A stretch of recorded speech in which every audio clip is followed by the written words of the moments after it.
BA पाठ द्वितीय वर्ष के सभी प्रिय विद्यार्थियों, आज मैं आपको आपके पाठ्यक्रम जो प्रथम प्रश्न पत्र में रीति काव्य चलता है उसके अंतर्गत कवि देव के बारे में हमने पिछले व्याख्यानों में बहुत कुछ जान लिया है। इसके तत्पश्चात आज हम जिन कवि के बारे में जानने जा रहे हैं वो कवि हैं कवि भूषण। भूषण को वीर रस का कवि माना गया है और उनके जो पद हैं वो महत्वपूर्ण पद हैं। उन्हीं पदों में से सर्वप्रथम जो पद आपके पाठ्यक्रम में लिया गया है वह पद जो है वो है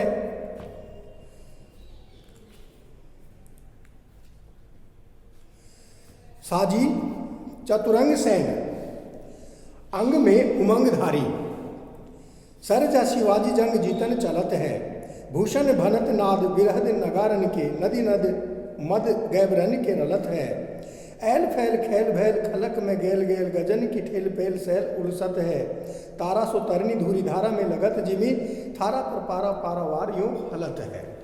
ये जो पहला जो पद है ये कवि भूषण का आपके पाठ्यक्रम में लिया गया है और इसमें कवि भूषण जो हैं वो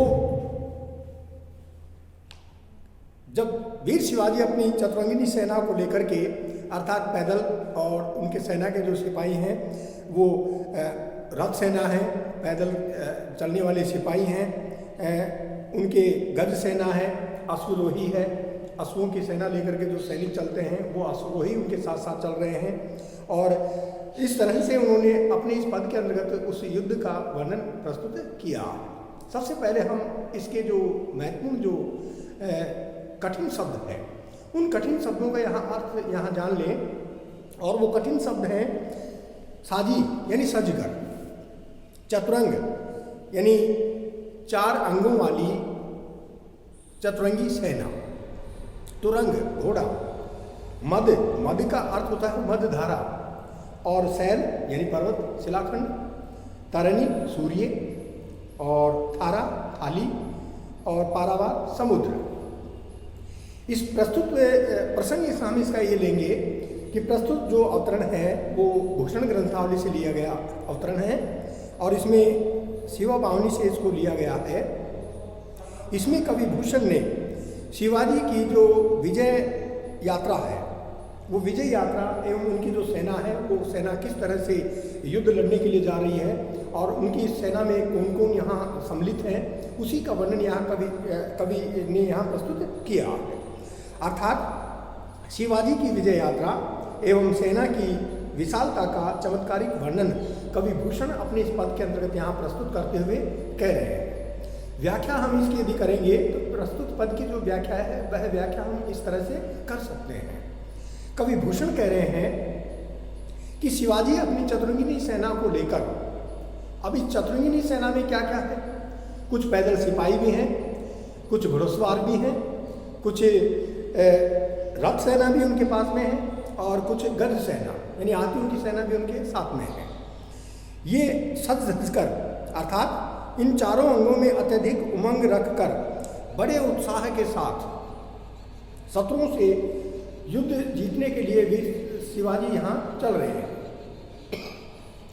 उस समय उनकी अनोखी शोभा देखने लायक बन पड़ी है और युद्ध के लिए प्रस्थान करते समय उनके दुंदुभियों नगाड़ों की जो एक आवाज़ है वह स्वर है वो चारों ओर वहाँ गूंजना शुरू हो जाता है और गूंज रहा है।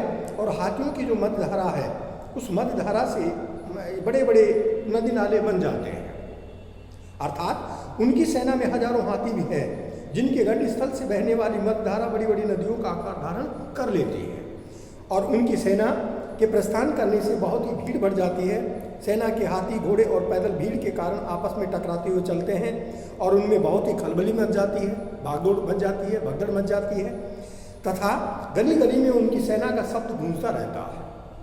यहाँ उनकी जो सेना है उन सेना के हाथियों की रेलपेल से बड़े बड़े पहाड़ भी उखड़ जाते हैं, शिलाखंड उखड़ जाते हैं और सेना के चलने से जो धूल उड़ती है उस धूल के अत्यधिक उड़ने के कारण गुबार सा आसमान में आच्छादित हो जाता है, छा जाता है, सूर्य इतना धूमिल हो जाता है। यानी उन सेना के पैदल चलने के कारण उनके पैरों से जो धूल मिट्टी उड़ रही है वो एक गुबार का रूप ले रही है, बादलों का रूप ले रही है और सीधा आकाश में उदित होते हुए सूर्य के ऊपर जाकर के वो क्या हो रही है, छा रही है। यहाँ छोटे से तारे की तरह वह टिमटिमाता दिखाई दे रहा है और समुद्र जो है वो उस धूल के जो कण हैं उन धूल के कणों को क्या कर रहा है, इस तरह से वह सुशोभित हो रहा है या इस तरह से वह दिखाई दे रहा है कि मानो थाली पर रखे गए पानी अथवा पारे की तरह वह हिलता हुआ सा दिखाई दे रहा है, जिसमें सभी और धूल के कण चमकते रहते हैं। अर्थात सेना के चलने से सारे आकाश में धूल छा जाती है और धरती पर चारों ओर खलबली मच जाती है, भगदड़ मच जाती है और समुद्र थाली पर रखे हुए पानी की तरह हिलने लग जाता है। तो इतना सुंदर वर्णन कवि भूषण ने अपने इस पद के अंतर्गत यहाँ प्रस्तुत किया है। और विशेष अगर हम इसका लेंगे तो विशेष के अंतर्गत हम इस पद के अंतर्गत के लिए ये कह सकते हैं कि कवि की जो कल्पना का जो चमत्कार है वो वास्तव में यहाँ प्रखर प्रयोग माना जा सकता है। और कवि ने अपनी आस्था के ही अनुसार वीर शिवाजी की जो युद्ध करने की जो एक कला है, उनकी युद्ध की जो यात्रा है और वीर रसात्मक ओजस्वी शैली में उन्होंने अपने इस वीर शिवाजी की युद्ध वीरता का, उनकी सेना का, उनके सेना के चारों अंगों का और उनकी सेना के चलने के कारण कौन कौन प्रभावित हो रहा है, उन सबका यहाँ एक अनोखा वर्णन प्रस्तुत किया। इसमें अनुप्रास अलंकार माना जा सकता है।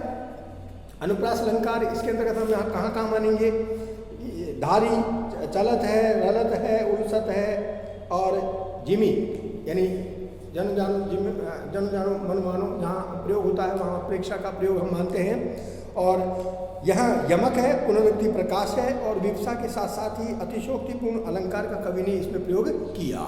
वर्णन जो यहाँ किया जा रहा है वो बिल्कुल ही अतिशोक्तिपूर्ण ढंग से कवि के द्वारा यहाँ प्रस्तुत किया गया। अंतिम दो पंक्तियों में यहाँ उत्प्रेक्षा अलंकार है। जिमी जो मैंने पहले ही आप लोगों को बता दिया कि जिमी जो शब्द आ गया है वहाँ इसको देखकर ये माना जा सकता है कि इसमें कवि भूषण के द्वारा यहाँ उत्प्रेक्षा अलंकार का प्रयोग किया। मनहरण कवित्व छंद की यहाँ गेयता है, पदमैत्री इसमें देखी जा सकती है और इसका जो नाद सौंदर्य है और भावाभिव्यक्ति यहाँ अत्यंत ही सशक्त बन पड़ी है। तो ये भूषण का एक बिल्कुल ही महत्वपूर्ण पद हम इसे कह सकते हैं। आगे है इनका दूसरा जो पद है, उस दूसरे पद को हम लेंगे।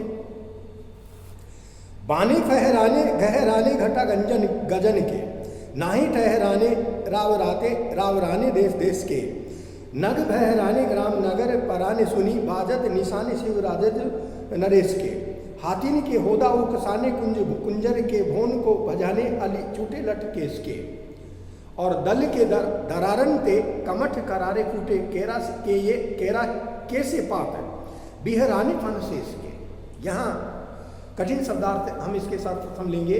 कठिन जो शब्दों का कवि भूषण ने अपने इसके पद के अंतर्गत जो प्रयोग किया है वो शब्द माने जा सकते हैं बाने। बाने का तात्पर्य होता है झंडे से युक्त भाले, ऐसे भाले जिनके ऊपर क्या लगे हुए हैं, वीर शिवाजी के झंडे लगे हुए हैं। और गहराने यानी ध्वनि करने लगे, नग पर्वतों को नग कहा गया है, बहराने यानी टूट करके गिरना, भरभरा करके गिरना, और पराने यानी भाग गए। होदा हाथी की पीठ पर बना आसन, उसको होदा कहा गया है। और कुंभ हाथी का मस्तक, सिर। भवन घर, भवन भर, भवन यानी घर, भवन घर। अली भौरा, और कमठ कच्छप कछुआ, और केरा केला। प्रसंग हम इसका ये लेंगे, इसमें कवि जो भूषण हैं उन्होंने भूषण के द्वारा ये रचित पद माना जा सकता है और शिवाजी के शौर्य एवं युद्ध प्रयाण से संबंधित इस पद को हम मान सकते हैं। इसमें उन्होंने सेना के प्रयाण का चमत्कारिक वर्णन, बड़ा ही अनूठा वर्णन उन्होंने अपने इस पद के अंतर्गत यहाँ लिया। प्रसंग हम इसका ये मानने के बाद में जब हम इसकी व्याख्या करेंगे तो व्याख्या करते समय इस पद के अंतर्गत यहाँ कवि भूषण ये कह रहे हैं कि शिवाजी नरेश की सेना के प्रयाण के समय झंडे फहराने लगते हैं। यानी जब वह वीर शिवाजी की सेना युद्ध लड़ने के लिए जाया करती है तो वहाँ शतरंगी सेना के साथ जो भी हाथी, घोड़े, पैदल सिपाही और उसमें अश्वरोही, रथ सेना, जितने भी जो सेना के जो अंग हैं उन सारे के सारे सेना के अंगों के द्वारा अपने अपने भालों के अंतर्गत यहाँ क्या लगा लिया जाता है, वीर शिवाजी का झंडा। और उनके अंतर्गत यहाँ हाथियों के घंटे तेज आवाज़ में बजने लगते हैं, क्योंकि हाथी अश्व सेना भी वहाँ पर है और गज सेना भी वहाँ पर है। तो गज सेना में जो गज हैं, जब वो गज युद्ध लड़ने के लिए जा रहे हैं, सैनिकों को लेकर जा रहे हैं, तो उनके गले में बंधे हुए जो घंटी है वह अपने आप ही बजने लगती है। और तब देश के अर्थात सभी छोटे बड़े राव राजा भय के कारण अपनी जगह नहीं ठहर पाते हैं। उनके ध्वंस व नगाड़े के बजने की आवाज़ से पर्वत दरकाने लगते हैं, पर्वतों में दरारें पड़ जाती है और टूटने लगते हैं, तथा उस आवाज़ से भयग्रस्त शत्रुओं के गांव और नगर के निवासी भाग जाते हैं। उनकी अस्थि सेना के हाथियों के होदों में बैठे वीर हाथियों के मस्तकों को अंकुश से उकसाते रहते हैं। यानी उनको जो चलाने वाला जो महावत है, जो सैनिक सिपाही है, वह इस तरह से हाथी को जिधर वो ले जाना चाहता है उधर ही वो वहाँ उसको हाँकता है, अंकुश से हाँकता है। और एक और शत्रु लोग घरों से भाग जाते हैं, तो दूसरी ओर सुंदरियों के केस जालों में उलझे हुए भौरे भी भाग जाते हैं।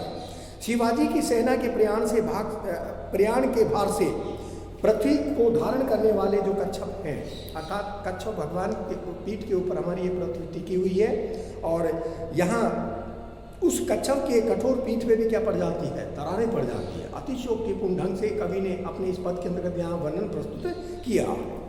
वो कह रहे हैं, तथा शेषनाग के फण केले के पत्तों के समान यहाँ पड़ जाते हैं।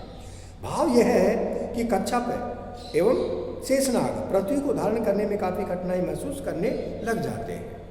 विशेष हम इसका ये लेंगे कि इसमें शिवाजी की सेना के प्रयाण को लक्ष्य कर कवि कल्पना का चमत्कार एवं वीर रस का ओजस्वीपूर्ण वर्णन करने में यहाँ बिल्कुल सक्षम हुए हैं। और दूसरा, हम इसके अंतर्गत उन्होंने यमक अलंकार का प्रयोग किया है, उपमा अलंकार का उन्होंने के द्वारा इसके अंतर्गत प्रयोग किया गया है, अनुप्रास का वो प्रयोग कर रहे हैं। और संपूर्ण वर्णन को देखकर हम इसको अतिशयोक्तिपूर्ण ढंग से किया गया वर्णन भी कह सकते हैं, अर्थात कवि ने इसमें अतिशयोक्तिपूर्ण अलंकार का प्रयोग भी किया। कवित्व छंद की गति, यति एवं पद योजना इसमें द्रष्टव्य बन पड़ी है। अब हम लेते हैं इनका तीसरा पद। तीसरा जो पद है इनका वो है कि वेद राखे विदित पुराण पर सिद्ध राखे, राम नाम राख्यो अति रस न सुघर में, हिंदून की चोटी राखी रोटी राखी है सिपाही इनकी, कांधे में जनेऊ राख्यो माला राखी घर में, मीडी राखे मुगल मरोड़ी राखे पातशाह, बैरी पीसी राखे वरदान राख्यो कर में, राजन की हद राखी तेग बल शिवराज, देव राखे देवल सब धर्म राख्यो घर में। इसमें रसना हम कहते हैं जीव, हमारी जीवाओं को हम रसना, यहाँ कठिन शब्द उन्होंने प्रयोग में लिया है। और सुघर यानी सुंदर, रोटी जीविका, और घर का अर्थ हम यहाँ लेंगे गला, वरदान श्रेष्ठ दान, तेग का तात्पर्य हम यहाँ तलवार से ग्रहण करेंगे, और देवल का अर्थ हम यहाँ मंदिर से लेंगे। प्रसंग यह है कि इसमें जो कवि भूषण है वो भूषण कवि द्वारा रचित ये पद माना जा सकता है, और वीर शिवाजी के गुणगान से संबंधित इस पद को हम कह सकते हैं। इस प्रसंग में शिवाजी की धार्मिक जो आस्था है, अर्थात हिंदुत्व की भावना का सशक्त चित्रण इसमें किया गया है, और ये पद्यांश शिवा भावनी से ही संकलित माना गया। व्याख्या करते समय हम इस पद में ये ध्यान रखेंगे कि कवि ये कह रहे हैं कि शिवाजी की तलवार ने वेदों को प्रकट रखा है, पुराणों को महिमा मंडित बनाए रखा है, अर्थात अपने शौर्य से धर्म विरोधियों का विनाश करते हुए वेद पुराणों की रक्षा कर उनका हिंदू जनता में प्रचार प्रसार भी उनके द्वारा किया गया है। उन्होंने भगवान राम के नाम को प्रत्येक व्यक्ति की सुंदर जीवा पर रखा है, अर्थात उन्होंने भगवान राम के नाम का कुप्रचार किया है और लोगों में राम नाम के प्रति आस्था भी जागृत की है। उन्होंने हिंदुओं की चोटी तथा सैनिकों की जीविका को बचाया है, और हिंदुओं के कंधे की जनेऊ तथा गले की माला की रक्षा भी उनके द्वारा की गई है। अर्थात शिवाजी ने मुगलों के आतंक के सामने सब प्रकार से हिंदू धर्म की रक्षा की, और उन्होंने मुगलों को दबा करके रखा, और बादशाह जो मुगल सम्राट हुआ करते थे को मरोड़ करके, अर्थात मसल करके, अर्थात उसके अभिमान को चूर चूर करके उनके द्वारा रखा गया। अपने शत्रुओं को पीस करके उनके द्वारा रखा गया। अपने हाथों में श्रेष्ठ दान देने की क्षमता उनके द्वारा रखी गई, और वीर शिवाजी ने अपनी तलवार के बल पर हिंदू राजाओं की सीमा एवं मर्यादा की रक्षा भी की। मंदिरों में देव मूर्तियों को हिंदू धर्म के विरोधियों से सुरक्षित उनके द्वारा रखा गया और अपनी मातृभूमि भारत के धर्म की उनके द्वारा रक्षा की गई। आज से ये कहा जा सकता है कि मुगल बादशाह औरंगजेब के धार्मिक अत्याचारों से शिवाजी ने हिंदू धर्म की हर तरह से रक्षा की और समस्त भारत की धार्मिक, सांस्कृतिक एवं राजनीतिक मर्यादा को उन्होंने संरक्षण प्रदान किया। विशेष के अंतर्गत हम इसमें ये ले सकते हैं कि ये जो पद है ये ऐतिहासिक सत्य को उभारता हुआ हमें प्रतीत जान पड़ता है, और क्योंकि उस काल में मुगल बादशाहों की सह पर हिंदुओं का पर अत्याचार हो रहे थे और मंदिरों को तोड़ा जा रहा था, वेदों को जलाया जा रहा था, हिंदुओं के यज्ञोपवीत उतारे जाते थे तथा जबरदस्ती धर्म परिवर्तन उनसे करवाया जा रहा था। हिंदू सैनिकों को सामिस भोजन जबरदस्ती दिया जाता था और शिवाजी ने मुगलों की इस शूद्र नीति का डट करके विरोध किया था और हिंदू धर्म की उनके द्वारा रक्षा की गई थी। इस अवतरण में शिवाजी की धर्म वीरता का समावेश माना जा सकता है और वे धर्म की रक्षा के लिए सदा ही उत्साहित रहते थे और जरूरत पड़ने पर अपनी सारी शक्ति उसमें लगा देते थे। कवित्व में पद योजना प्रशस्य है और पदार्थावर्ती दीपक अलंकार का कवि ने इसमें प्रयोग किया है, अनुप्रास अलंकार का कवि ने इसमें प्रयोग किया है। आज के व्याख्यान में बस इतना ही। अगले व्याख्यान में आपको इनके और जो पद हैं उन पदों के बारे में आपको विस्तृत जानकारी दी जाएगी। धन्यवाद।